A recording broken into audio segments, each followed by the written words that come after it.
Laboratorios Medix presenta.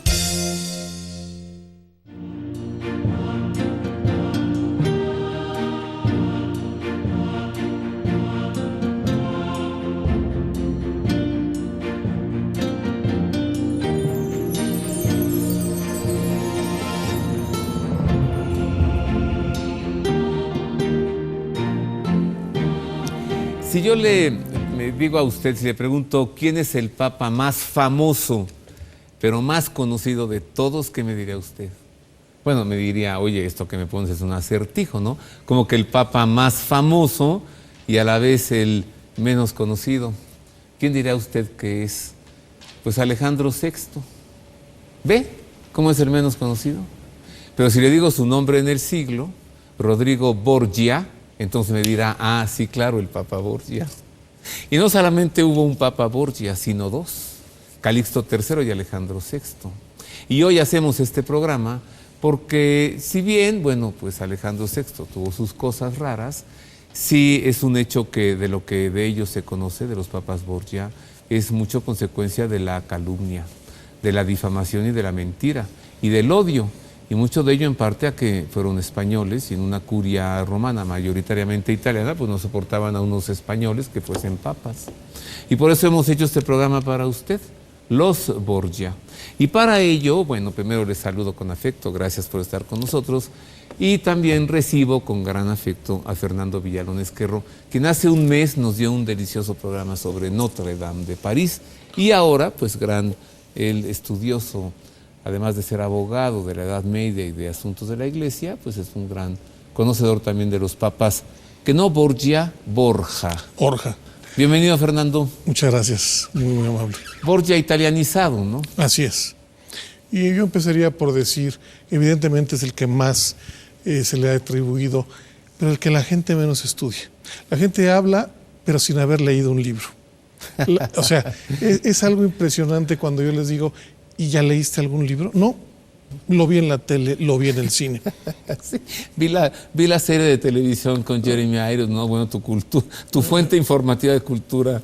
Y así nos manipulan, esas interpretaciones libres de todo esto. Y si les preguntas algo de los papas Borgia, pues te dirán, bueno, es que usaban unos anillos, ¿no? Que invitaban a cenar a alguien y cuando se volteaba le echaban ahí veneno en su copa y le decían salud. Pero qué fantasías. O que el Papa se acostaba con su hija. Pero qué calumnias, ¿no? Así es. Sí, yo creo que ha sido... ¿Y qué has leído de ellos? Pues sí. Pues sí, o sea, ¿qué has leído de ellos? O sea, ¿qué me puedes leer? De la película. Ah, claro. O sea, esa es lamentablemente la cultura que hoy tenemos, ¿no?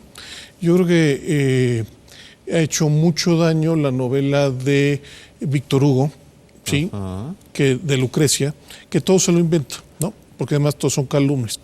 Veremos, es una gran familia, pocas familias tienen dos papas, salvo los Colonna, ¿sí? Y los Orsini, ¿sí? Pero no pocas familias tienen papas extranjeros en la curia romana, son extranjeros. Y nadie sabe que son papas realmente ortodoxos, sobre todo el primero, Calixto III.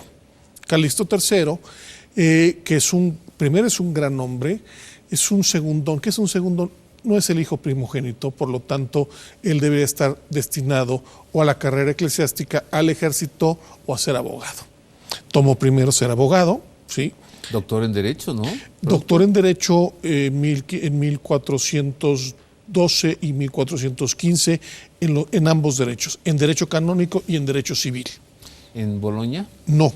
Esto fue en Valencia, ¿sí? Y que fue una de las universidades más grandes. Pero era tan importante su cargo y era tan sus conocimientos que fue vicecanciller del rey de Aragón, ¿sí? Alfonso el Magnánimo. Él llegó a ser, digamos, el secretario de gobierno del reino de Aragón. Su familia eran nobles bajos porque habían ayudado a la reconquista de Valencia, del reino de Valencia. Sigues hablando de Calixto. De los antecedentes de Calixto. A ver, vamos a ubicarlo, ¿no? Así Para es. que entonces, a partir de que usted lo ubique bien ya en su momento, en su lugar, en la historia, en España, podamos escuchar más gratamente tanta sabiduría por parte de Sí. Fernando Villano. Pues sí, Así es. sabe. Entonces, a ver, el primer papa Borja, Calixto III. Calixto III, el papa número 209 de la Iglesia, de nombre Alonso de Borja, nació en España, en Torre del Canals, cerca de Valencia, el 31 de diciembre de 1378, procedente de una familia de la nobleza. El papa Martín V lo nombró obispo de Valencia en 1429 y el papa Eugenio IV lo creó cardenal en 1444. Tras la muerte del papa Nicolás V, ocurrida el 25 de marzo de 1455, el cardenal Borja resultó electo romano pontífice el 1 de abril. Su pontificado se caracterizó por evitar la invasión musulmana y por la organización de la Europa cristiana para detener la invasión de los turcos que ya habían tomado Constantinopla apenas 2 años atrás, en 1453. Para ello envió nuncios a todos los países de Europa a fin de unir a los príncipes en un esfuerzo que pusiera fin al peligro de la invasión turca, y envió misioneros a Inglaterra, Francia, Alemania, Hungría, Portugal y Aragón para predicar la cruzada, pero los príncipes europeos fueron lentos en responder a su convocatoria. En Alemania, Federico III no quiso unirse al movimiento del que Hungría podría beneficiarse. Inglaterra, Francia y Escocia estaban en guerra y tampoco participaron. Génova y Portugal retiraron a sus flotas que ya habían enviado, y Venecia estaba más preocupada en promover su propio comercio con los turcos. Pero a pesar del desinterés, las fuerzas cruzadas animadas por San Juan de Capistrano lograron derrotar a los turcos en Belgrado el 22 de julio de 1456. Ante la mayoría de italianos en la curia romana, Calixto III tuvo que conferir cargos a sus familiares, cosa que le atrajo acusaciones de nepotismo. A uno de sus sobrinos lo hizo duque de Spoleto y a otros 2 los creó cardenales. Uno de ellos fue Rodrigo Borja, quien más tarde llegaría a ser el Papa Alejandro VI. Durante su pontificado se abrió la revisión del juicio de Juana de Arco, anulando la sentencia del primer tribunal y proclamándose su inocencia y santidad. Calixto III protagonizó un pontificado recto y sin tacha, de elevados ideales, valentía, energía y perseverancia. Y si en algo falló en sus prevenciones a la invasión musulmana, no fueron suyas las culpas, tanto como de los monarcas que no quisieron atender sus planes. Murió en Roma el 6 de agosto de 1458, luego de 3 años y 4 meses de pontificado. Sus restos se conservan en la iglesia española de Santa María de Montserrat, en la ciudad de Roma. Ya ubicado bien en su momento y en su historia, Fernando, profundiza. Entonces tenemos a Alonso de Borja, el primer papa Borgia. El primer papa Borgia. Calixto III. Sí, él es nombrado obispo por intercesión del rey de Aragón y el papa. Ve la impecable, él estaba entre 2 aguas. Él era súbdito por una parte del rey de Aragón, era su vicecanciller, y por otra parte, él era parte del cuerpo de la iglesia, ¿sí? Entonces, el papa lo vio que había resuelto los asuntos con una equidad, con una situación tan equilibrada, que los 2 le dijeron: vamos a hacerlo cardenal. ¿Sí? Y evidentemente al hacerlo cardenal lo lleva por sus dones diplomáticos a Roma. Era una persona que era un gran abogado, un gran teólogo y un gran canonista. O sea, todo el mundo hablaba de las grandes calificaciones y sobre todo de ayudar mucho a la pacificación. Yo creo que uno de los grandes méritos de su pontificado es haber acabado con el cisma de Occidente. Te acordarás cuando los papas se fueron a Aviñón.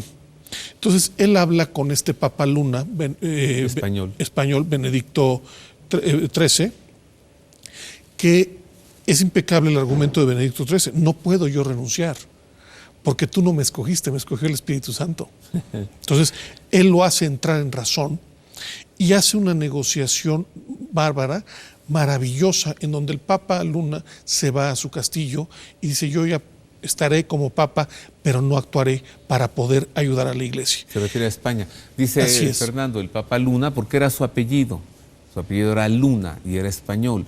Y siendo el cardenal Borja, español, puede convencerlo. Así es. Y qué bien lo dijiste, resuelve el cisma de Occidente. Esa yo creo que es una de las cartas más importantes. De Calixto III. La visión internacional como papa de ver el conflicto, de la caída de Constantinopla, de que estaba luchando en Belgrado, en Hungría, contra los turcos, es impresionante. No puede convencer, como lo dice la nota, a los príncipes por sus egoísmos, sus conflictos entre la Casa de Austria contra el rey de Hungría, ¿sí?, que prefiere que caiga en manos de Turquía, Belgrado, pero logra que se gane en Belgrado. Y de hecho, el Ángelus es la oración para agradecer la batalla de Belgrado. Él tiene una especial se pronuncia por la Virgen, por esas alegorías a la Virgen. Hay una serie de notas, de laudes que él hace a la Virgen María, a la Anunciación, a su sí incondicional, a su sí a la hora de la crucifixión, que se han cantado durante siglos. Es un papa profundamente ortodoxo, es un papa con una visión bárbara, que es atacado evidentemente por no ser italiano, ¿no? Por no ser italiano. Al no ser italiano, él tiene que echar mano de dos sobrinos. Y uno es Rodrigo, que es el menor, y otro es Pedro Luis. Ahorita te lo digo. Sí, entonces Pedro Luis, como tienen varios nombres, lo han acusado que tenía muchísimos sobrinos. Pero se llama, por el nombre valencianizado, Duque de Spoleto hizo. Así es. Y el otro es Rodrigo, que será papa. A él lo nombra jefe de los ejércitos de la pontificios, ¿sí? Él es el encargado de cuidar al papa, y el otro es Rodrigo, que es nombrado cardenal. Los escritos revisados en el Vaticano por este sabio mexicano que estábamos hablando, se fue el nombre. El doctor Pablo de Ballester. Pablo de Ballester. Él revisó los escritos. Griego. Así es, siendo ortodoxo griego. Él revisó las cartas no de los cardenales que podían estar barbeando al Papa Calixto, sino de los embajadores de países musulmanes o de Hungría o de Rusia, donde decían que su experiencia era vasta a pesar de su pequeña edad, sí, de 22 años de Alejandro, y que era impresionantemente efectivo. Sí, Rodrigo Borja como cardenal. Él lo hace vicecanciller, es decir, pues el secretario de Estado Vaticano. Sí. El Papa Calixto III hace vicecanciller a su sobrino Rodrigo, quien más tarde será Alejandro VI. Así es. Y como vicecanciller sirve al Papa Calixto III en una manera impecable. Él estudia en Bolonia. ¿Cuántos pontificados? 6 pontificados. Él estudia en Bolonia tanto derecho civil como derecho canónico, y se doctora. Es un agente que dicen que sacó las notas más impresionantes. Rodrigo VI. Entonces, también su tío.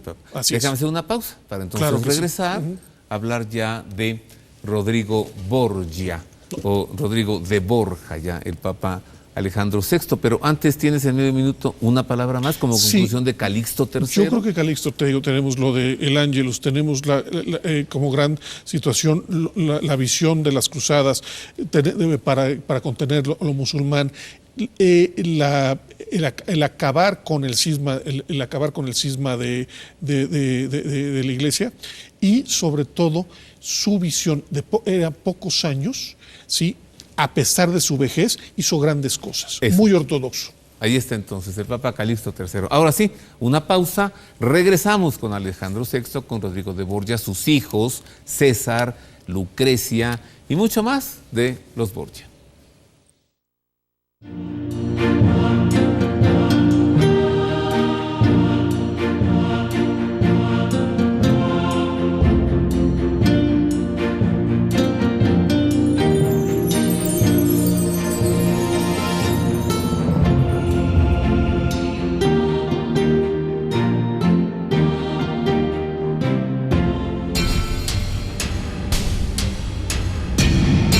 Universidad Pontificia de México. Fundada en 1553, es la Universidad del Papa y de los Obispos de México.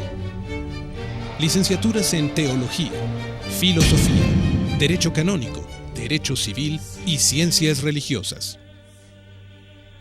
Diplomados en Espiritualidad y Mística, Teología, Filosofía, Latín, Hebreo, Griego, Antiguo y Nuevo Testamento, Liturgia y Religiones del Mundo. Taller para grupos litúrgico-musicales. Informes en www.pontificia.edu.mx o al 5573 0600.